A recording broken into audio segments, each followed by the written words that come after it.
علامہ صاحب، عوام بہت پریشان ہے، ہسپتال بھرے پڑے ہیں،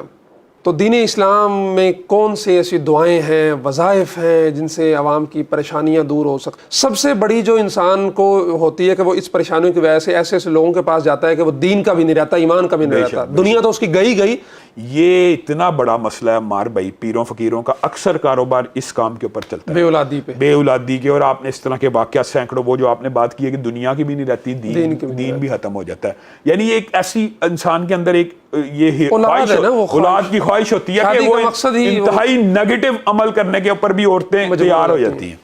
تو اس کا نہایت مجرب وظیفہ ہے ربی لا تذرنی فردم وانت خیر الوارثین، اور اس کے ساتھ کوئی بندہ 10 مرتبہ یعنی 10 تسمیہ استغفر اللہ کی نکال لینا تو قرآن پاک کی آیت ہے، اللہ نے کہا فَقُلْتُ اسْتَغْفِرُوا رَبَّكُمْ إِنَّهُ كَانَ غَفَّارًا يُرْسِلِ السَّمَاءَ عَلَيْكُمْ مِدْرَارًا وَيُمْدِدْكُمْ بِأَمْوَالٍ وَبَنِينَ۔ بیٹے بیٹے اللہ تعالیٰ استغفار کی وجہ سے اللہ کہہ رہا ہے میں دیتا ہوں، تو استغفار کی تسبیح اگر کثرت سے کی جائے، 10 تسبیح اگر ڈیلی نکالی جائیں اور اس کے ساتھ ربی لا تذرنی فردا وانت خیر الوارثین 313 مرتبہ ہر نماز کے بعد پڑھیں، اس کا بھی اثر میں نے دیکھا ہے بہت جلدی ہو جاتا ہے۔ علامہ ہشام الہی ظہیر آفیشیل چینل کو سبسکرائب کر لیں۔